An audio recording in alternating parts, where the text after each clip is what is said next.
வணக்கம், நான் Sandhya. Welcome to Tamils kitchen. இன்றைக்கி நம்ம சேனலில் இந்த வெயிலுக்கு ஏற்ற மாதிரி ஜில்லுன்னு சூப்பராக ரோஸ் ஃபலூடா ஐஸ்கிரீம் எப்படி செய்கிறதுன்னு தான் பார்க்க போகிறோம். வாங்க பார்க்கலாம். இதுக்கு நம்ம சப்ஜா சீட்ஸுன்னு கடையில் கிடைக்கும். அந்த சப்ஜா சீட்ஸை எடுத்து ஒரு ஸ்பூன் போட்டுக்கிறோம். போட்டுட்டு இது முழுகிற அளவு தண்ணி ஊற்றிட்டு இதை அப்படியே ஒரு அரை மணி நேரத்துக்கு நம்ம தனியாக வச்சிடலாம். அப்போ தான் அது நல்லா ஊறி வரும். அடுத்ததாக அடுப்பில் ஒரு நான்ஸ்டிக் பேன் வச்சுக்கிறோம். நான்ஸ்டிக் பேன் வச்சுட்டு இதில் ஒரு 1/4 கப் நான் கார்ன்ஃப்ளவர் பவுட்ரு போட்டுக்கிறேன்.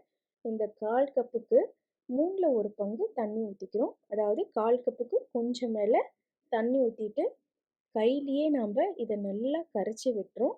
ஏன்னா இது அடியில் தண்ணி ஊற்றுனோடனே கெட்டியாக போய் நின்றுக்கும்.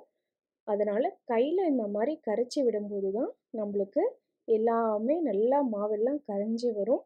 இந்த மாதிரி நல்லா கரைச்சி விட்டுட்டு அடுப்பை லோ ஃப்ளேமில் வச்சுக்கோங்க. வச்சுட்டு ஒரு விஸ்கை வச்சுட்டு இந்த மாதிரி கிளறி விட்டுக்கிட்டே இருங்க. நம்ம கிளறாத விட்டுட்டோம்னா அப்படியே அது கட்டி பிடிச்சிக்கும் அங்கங்கே. அதனால் கிளறி விட்டுக்கிட்டே இருக்கும்போது தான் நம்மளுக்கு ஒரே மாதிரி ஈவனாக நம்மளுக்கு வரும். இப்போ பாருங்கள், இதெல்லாம் நல்லா கெட்டி ஆயிடுச்சு. இந்த டைமில் நம்ம அடுப்பை ஆஃப் பண்ணிடணும். ஆஃப் பண்ணிவிட்டு இதை அப்படியே நம்ம ஆற வச்சு வச்சிடலாம். நீங்கள் தண்ணி எச்சா ஊற்றிட்டிங்கன்னா நீங்கள் இந்த ஃபலூடாவுக்கு இதை சேமியாவை புளியும் போது உங்களுக்கு கரைஞ்சி போயிடும். அதனால் கரெக்டாக பார்த்து தண்ணி ஊற்றிக்கோங்க. இது அப்படியே ஆறட்டும். இதுக்கப்புறம் நம்ம இதுக்கு ஃபலூடாவுக்கு தேவையான அளவு நட்ஸ் எல்லாம் நம்ம எடுத்து வச்சுக்கிறோம்.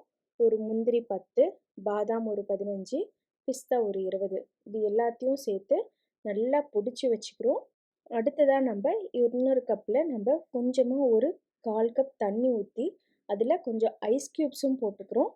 இப்போ இந்த முறுக்கு புளியறதுல இருக்கிறதுலையே சின்ன சின்ன ஓட்டையாக இருக்கிறத நம்ம எடுத்துட்டு இந்த மாதிரி அந்த முறுக்கு புளியறது ஃபுல்லாக லைட்டாக வாசம் இல்லாத எண்ணெயாக லைட்டாக ஸ்ப்ரெட் பண்ணி விட்டுருங்க. அடியிலையும் நம்ம புளியிற இடம் இருக்கு இல்லைங்களா, அதுலேயும் நம்ம நல்லா ஸ்ப்ரெட் பண்ணி விட்டுட்டு எண்ணெயை நம்ம செஞ்சு வச்ச கார்ன்ஃப்ளவர் இருக்குது இல்லைங்களா, அது பாருங்கள் ஆறுனதுக்கப்புறம் எந்தளவு நல்லா கெட்டியாக வந்திருக்கு. அதை நம்ம இந்த முறுக்கு பிடிக்குள்ளே போட்டுட்டு நம்ம இப்போ இதை அப்படியே சுற்றி விட போகிறோம். இப்போ நம்ம ஏன் இதில் எண்ணெய் தடவணும்னா அப்போ தான் நம்மளுக்கு ஒட்டாத வரும். அதுக்காக இப்போ இந்த மாதிரி முறுக்கு புளியிற மாதிரி ஃபுல்லாக புளிஞ்சு விட்டுக்கிறோம். இந்த சேமியா கண்டிப்பாக ஐஸ் தண்ணிக்குள்ளே மட்டும்தான் இருக்கணும், இல்லைன்னா கரைஞ்சிரும். அதனால் இந்த ஐஸ் தண்ணிக்குள்ளேயே நம்ம ஃபுல்லாக புளிஞ்சு அப்படியே வச்சுருக்குறோம். அதுக்காக தான் நம்ம இதில் ஐஸ் க்யூப்ஸும் போட்டிருக்கோம். நம்ம ஊற வச்ச சப்ஜா சீட்ஸ் நல்லா ஊறி இருக்குது. அடுத்ததாக ரோஸ் சிரப்பு நம்மளுக்கு கடையில் கிடைக்கும், அதையும் நம்ம எடுத்து வச்சுக்கிறோம். அடுத்ததாக ஒரு ஸ்ட்ராபெரி ஐஸ்கிரீம் ஒரு ஸ்கூப் எடுத்துகிட்டு 1 டம்ளர் பால், 1 ஸ்பூன் சுகர் போட்டு மிக்சியில் நல்லா அடித்து வச்சுருக்கோம். இது ஸ்ட்ராபெரி மில்க் ஷேக்கு. இதுவும் ஃப்ளேவருக்காக நம்ம ஊற்றிக்க போகிறோம் அந்த ஃபலூடாவில். அடுத்ததாக ஃபலூடா சேமியாவும் நம்ம ரெடி பண்ணி வச்சது ரெடியாக இருக்குது. இது கூட நம்ம பிடிச்சி வச்ச முந்திரி, திராட்சை எல்லாமே எடுத்து வச்சாச்சு. அடுத்ததாக இந்த மாதிரி ஒரு கப் எடுத்துக்கிறோம். இந்த மாதிரி ஒரு பெரிய கண்ணாடி கப் எடுத்துகிட்டு அதில் இந்த ஃபலூடா சேமியா இருக்கு இல்லையா, அதை நாம் இந்த மாதிரி தண்ணியை வடிச்சிட்டு ஒரு 2 ஸ்பூன் போட்டுக்கிறோம். அது கூட நம்ம ஊற வச்ச சப்ஜா சீட்ஸும் 2 ஸ்பூன் போட்டுக்கிறோம்.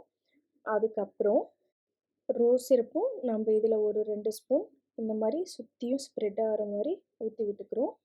அடுத்ததாக நம்ம ஐஸ்கிரீம் போட்டு நல்லா அடித்து வச்சுருக்க பாலையும் ஒரு 2 கரண்டி ஊற்றிக்கிறோம்.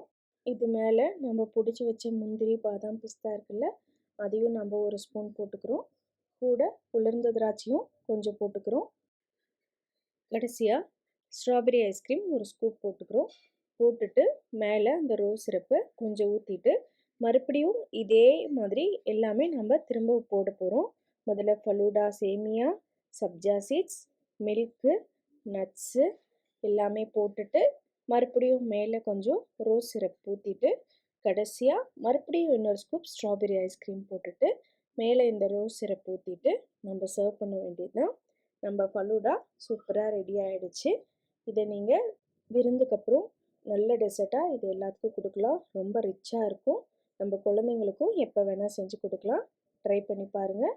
மறக்காமல் நம்ம சேனல் தமிழ்ஸ் கிச்சனை சப்ஸ்கிரைப் பண்ணுங்கள். தேங்க்யூ.